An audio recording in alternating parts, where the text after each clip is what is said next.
Hi, it's Dr. Lavelle with a few tips and techniques that will help you do well on most assignments. Number one, read the assignment. Make sure you understand what you are being asked to do. If you don't understand, ask your professor. Students sometimes give me great presentations that have nothing to do with the question.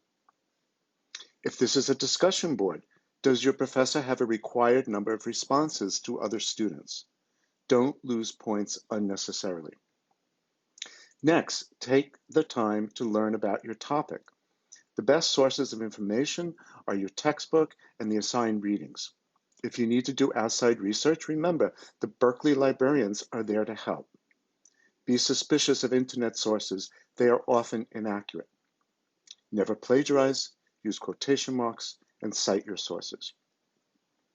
Use your critical thinking skills.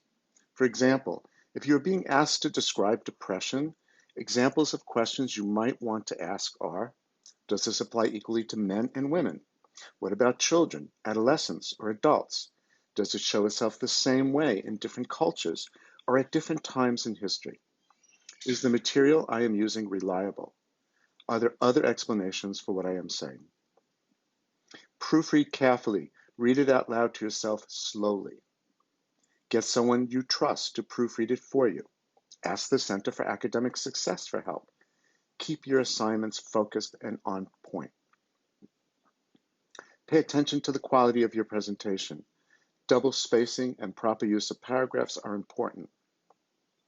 Finally, be sure to view your professor's feedback on your work. Don't just look at the grade. Look at the graded rubric and/or the professor's comments.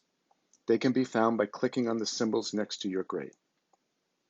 Of course, you need time to follow these assignments. This is the hardest part. Many of you have more than one job and are raising families.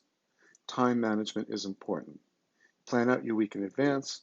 Assignments completed at the last hour, right before deadline, do not earn high grades.